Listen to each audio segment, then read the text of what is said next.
Hello and welcome to the Atlantic Debrief, the Atlantic Council Europe Centre's internet show and podcast on the most pressing issues impacting transatlantic relations today. My name is Léonie Allard. I'm a visiting fellow at the Atlantic Council Europe Centre.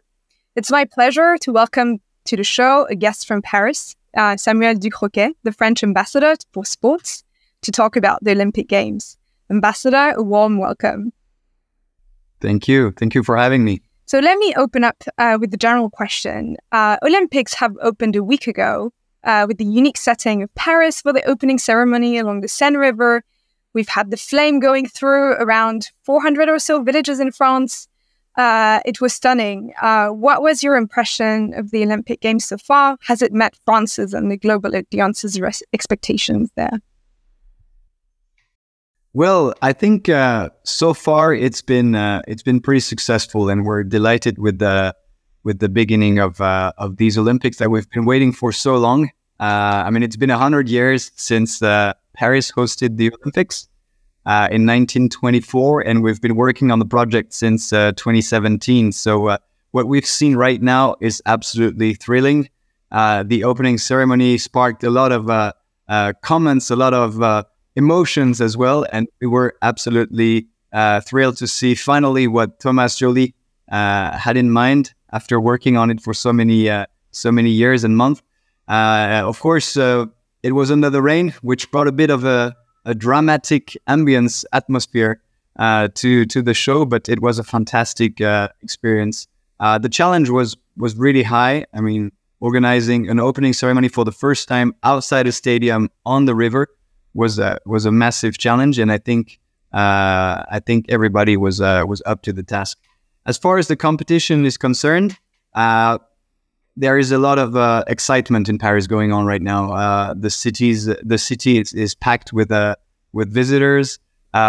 We've seen an increase by 20% of the number of visitors in the Paris region compared to last year, and everyone is really enjoying the iconic sites that Paris 2024 is offering. You know, the beach volleyball at the foot of the Eiffel Tower is probably one of the sites that has sparked so many comments, and the pictures on the social media are absolutely astonishing. Same with fencing, same with the triathlon recently, finally with the swim in the river. So we're extremely happy with the start. That's amazing. Let me take us back to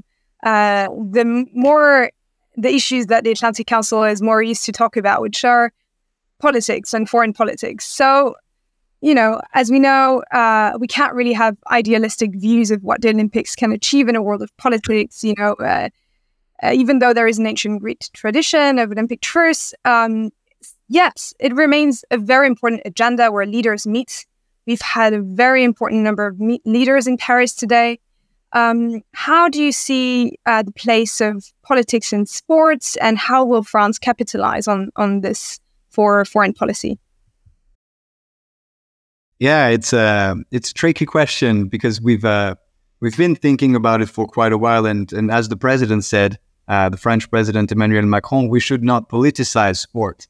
That is a fact. By that, the president means not taking sports or making sport a hostage of politics, of a politician politics, as we say in France. But as a matter of fact, sport remains a political and social issue, and therefore we need to take this into consideration and adjust our agenda. And the fact that we're hosting the games, of course, provides us with many opportunities and responsibilities. And this is exactly what we try to do with the Olympic truce that you've mentioned, adopted last November in a very difficult context, the war of aggression against Ukraine by Russia with the support of Belarus. So obviously, it had consequences on the Olympic world. But we need to make sure that such an important event, an event that is gathering the entire world. You've mentioned the heads of states, heads of government convening in Paris for the opening ceremony. There were over 100 at the opening ceremony, and 140 sports ministers. So you see, it's a considerable amount of dignitaries, And this is the reason why we decided to seize the opportunity provided by the Games to organize this Sports for Sustainable Development Summit the day before the opening ceremony to push the political and diplomatic agenda forward. What was the objective? The objective was to highlight the contribution of sport to sustainable development. By that, I mean that sport can have a positive impact on stakes such as nutrition, education, sustainable development, innovation, the construction of new infrastructures in order to allow the younger generations to have access to sport. And while having access to sport, also being able to contribute to the development of an ecosystem, of a real economy around sport. So it's not just practicing sport for the sake of it, but constructing something sustainable for the future. And it was actually a big success. It took place at Le Louvre with 50 heads of states, heads of government, and very significant pledges also by international organizations, by sports federations, including the 1,000 basketball courts that the NBA has pledged to build in the next few years. The same figure with the FIFA, and also the intentions to develop the amount, or to grow the amount of money dedicated to Olympic solidarity by the IOC. So we wanted to create a dynamic, and I think we succeeded in that. It's amazing that you've had so many concrete pledges for this summit. Congratulations. You see, it seems like the French Ministry of Foreign Affairs has had a role to play in the preparations of games. We've heard that you're also a champion for sports diplomacy. Can you tell us more about what was your role as well, you as the ambassador in the preparation towards the Olympics, and also what in general this means for the Ministry of Foreign Affairs? In fact, yeah, it can be surprising sometimes for people to listen to a diplomat, someone from the foreign ministry, talk about sport, talk about the Olympics and Paralympics, and yet the French foreign ministry did play a role in this regard, whether it is about the bidding for Paris 2024 with the diplomatic network trying to help the bidding committee back then to convince the IOC members and the national Olympic committees that Paris was a right solution, a right member for the organization of the 24 games, but also in the preparation from a delivery point of view. Foreign ministry contributed to the visa issues, or the consular aspects of the project, because you have tens of thousands of people flocking to Paris, belonging to the Olympic and Paralympic family. So together with the Ministry of Interior, we set up a specific process to have a seamless, to have a more quicker and a more efficient way of handling the visa situation, which is key, because without the athletes, without the referees, without the presidents and representatives of international federations, there is no games. So this is what we worked on for quite a while, but also protocol issues. I've mentioned the number of heads of states, heads of government coming to Paris for the games. Well, we need to set up their entire journey, from their application for accreditation all the way till their departure. This is something our protocol worked on very closely with Paris 2024. And to this end, we have actually trained 170 liaison officers, 170 diplomats, whose role was to be embedded into the heads of states, heads of delegation, to make sure that the journey of those dignitaries was smooth, facilitate their access to venues, facilitate their bilateral relations. You see all that kind of issue and stake that we faced during such an international event, be it sport or not, actually. And of course, during the games, we will play a big role, because there are so many activities going on in Paris right now, within the national Olympic pavilions, at embassies, private companies organizing conferences, side events, etc. And of course, as diplomats, the world is convening to Paris. We need to make sure we're up to the task, and we're on the field, exchanging ideas, launching new projects. So it's a very thrilling moment, actually. That's great to hear. I've seen reports that funnily explained that even the French are not complaining about the Olympics and that things are going rather smoothly. I'd like to take us, this is a really good transition, to take us to the more security aspects of organizing such a huge event. We've heard from the French Prime Minister, Gabriel Attal, that they've intercepted some drones, there have been cyber attacks. What's the security situation like in Paris, and what kind of measures are needed to secure such a mass event like Paris Olympics?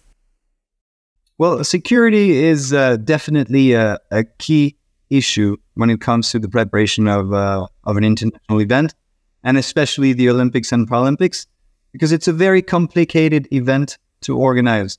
It's over a couple of weeks, dozens of venues spread out within the city of Paris, but also outside for a long period of time with multiple actors showing up. So the level of difficulty is very high in general. But the fact that we've also organized an opening ceremony on the river made things even more challenging. And I am delighted really to acknowledge the fact that there was no major security issue around the opening ceremony. Of course, everyone remains determined to work very hard on the next challenges, which are the closing and opening ceremonies of the Paralympics. But we will definitely be focused until the very end. So what does it take? It takes, well, first of all, a lot of anticipation. We need to work on the risk assessment. What are the risks? What do they require? And then, of course, once the risk assessment is done, we need to deploy the human resources, so to say, to ensure that the security is assured. So we recruited up to actually 24,000 private security agents in charge of securing the venues. So that is the role of Paris 2024, with the support of the government, especially for the training of new private security agents. Up to 45,000 internal security forces were mobilized for the opening ceremony to secure the surroundings of the river, the access to the Seine, but also the river itself, with the help of the military. And the military actually will be, during the games, up to 18,000 agents. So 18,000 soldiers from the Navy, from the Marine, from the Navy, from the Air Force, from the other corps, who will actually contribute to the fight against terrorism, because, you know, France remains under high alert, although there is no circumstanced threat against the Olympics. So everyone remains very focused because it's not over, and security, after all, is what actually is enabling the celebration, the party to take place. And as far as I know, and as far as I see, the celebration is actually going on in a very positive spirit. So it's a great source of satisfaction for now. Thank you so much for your comprehensive overview of the security aspects. So as you have mentioned, things have been going rather smoothly. We've talked about the opening, about the organization, but I'd be interested to hear your views on, what does France want to show to the world through this Olympics? What are the values, the principles that France wants to showcase? I mean, I've heard actually it's the first Olympics that has full male-female parity, which I was very delighted to hear. So yeah, I'd be really interested to know what is the rationales for countries to host the Olympics, in the end, and why did France join the bid? What is it trying to show the world? Yeah, you're absolutely right. Well, in a nutshell, we can say that it is already something extremely rewarding and positive to welcome the world to your home country.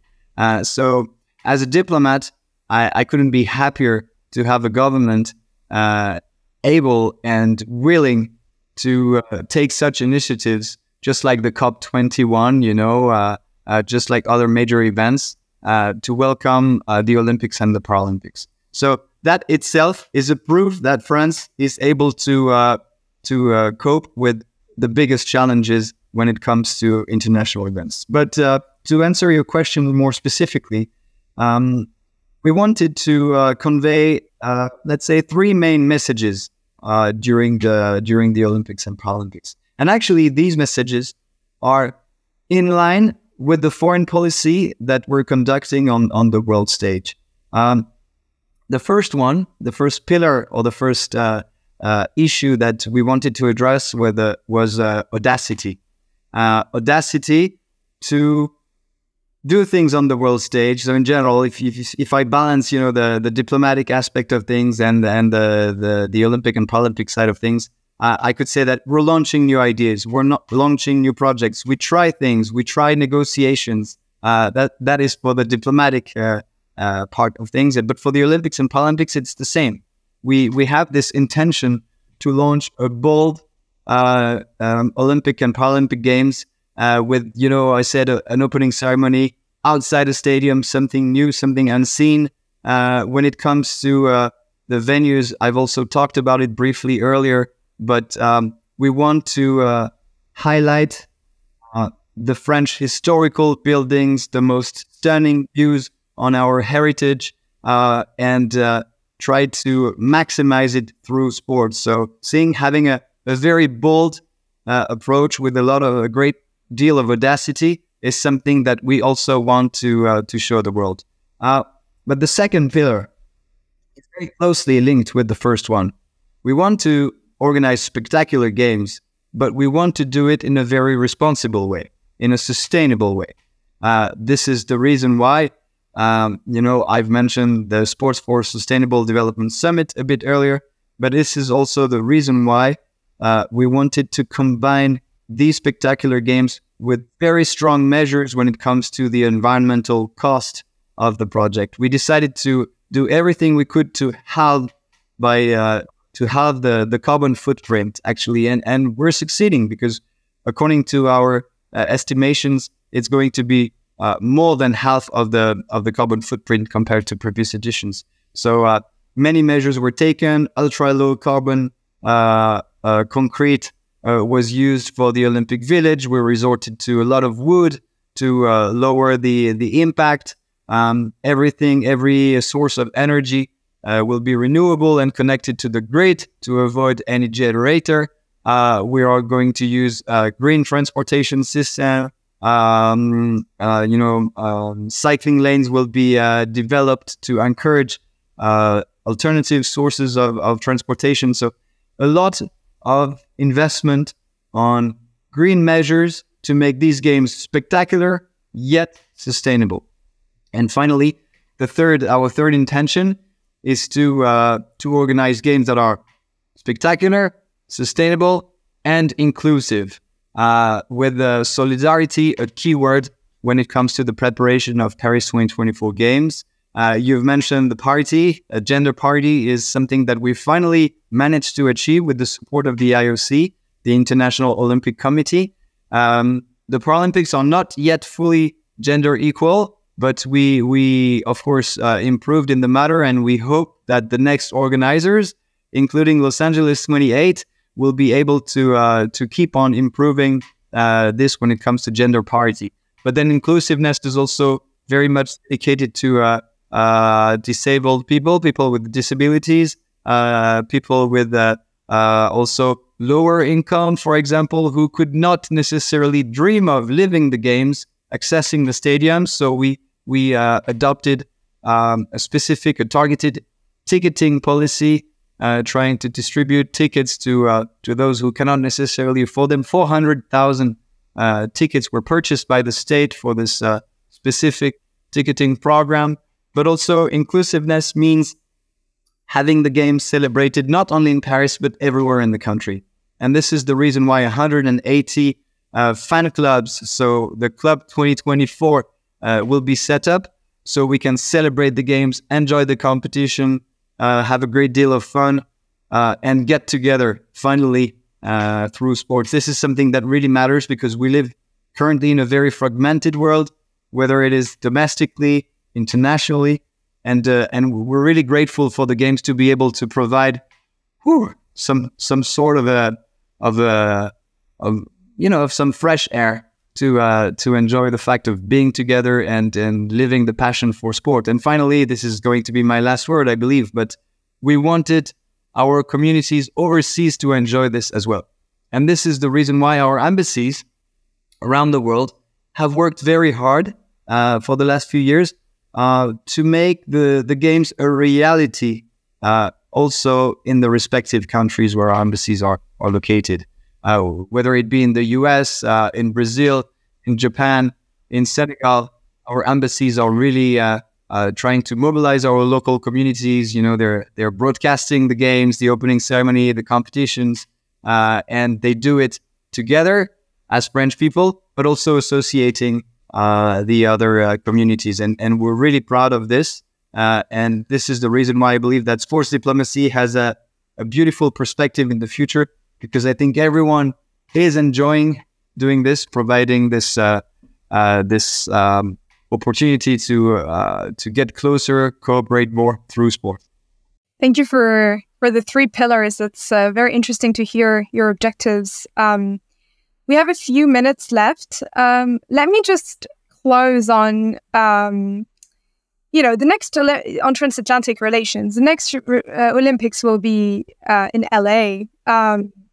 How do you keep the enthusiasm going? How do you pass on the torch in a way with the Americans next? Is that something that you've been thinking about yet? I mean, I know that we're still in the middle of the Olympics, but after all, we're a transatlantic think tank, so I had to ask this question. Of course, and it's very legitimate. We work very, very closely with our American colleagues, actually. So the embassy based in Paris, the American embassy in Paris, has been working on very nice projects, relying around sports, relying on their alumni for the different programs that they run through the State Department. And we know that they really want to engage on the same field as we do, be it sports and development, be it inclusiveness, accessibility. And we cooperate very regularly with our colleagues from the American embassy. So already on the field, we act together. Then when it comes to the games themselves, the preparation for 2028, Paris 2024 has a specific cooperation program with Los Angeles 28. And Los Angeles 28 is actually currently sending observers to see what Paris is doing, what Paris is succeeding, what could be eventually improved, if any. But of course, there is a lot. We can always do better. But this is something that is crucial, because what we want to do is give the games a better future and make the games sustainable, not only from an environmental point of view, as I've mentioned, but also from an economic point of view. And this is the reason why it's always important to cooperate with the next organizers, with the next organizing committee, to pass on the lessons, to provide with a lot of explanations, learning the lessons and passing them over to LA. So we work on both aspects, on the ground for sports cooperation and between organizers, to make sure that LA 2028 will also enter in the history of the Olympics after Paris. Looking forward to that. Okay, we have one more minute. Let me just ask you, take it back to sports. Who are you rooting for? What have you been watching? What are the highlights for you? Don't just talk about French people. Because there have been some very amazing achievements. You already know what I'm going to answer, right? Talk about Léon Marchand. Léon Marchand, who's an interesting trait d'union, he's the junction between France and the USA. He's trained by Coach Bowman, the same coach as Michael Phelps, the greatest swimmer of all time, maybe. Up until now, we'll see. Léon Marchand, I was lucky enough to be able to attend the 200 breaststroke final, and this was really a stunning moment. Of course the butterfly as well was a wonderful final. So yeah, this was amazing because the crowd was insane in the aquatic center. Every time his head was coming out of the water, everyone was boo, boo, boo, trying to help him find the right pace to go and get this gold medal, which he did. And I saw images on social media of Michael Phelps being extremely happy for him. And this shows also the true nature of sports, as we say now in the modern world, goats recognize goats. And I think this is something that is really beautiful in this game. So the greatest of all times are now together with the new greatest of all times. And this is something that we've seen in Paris. But I look forward to seeing more competition. I didn't get to see Simone Biles performing last night, but I know that it was a true wonder. And I look forward to the next competitions in the next few days. Well, thank you for the interview. Thank you for closing on transatlantic relations as well with Le Marchand. And hope you have a good rest of games. Thanks for being here at the Atlantic Debrief. No, thank you. It was a pleasure.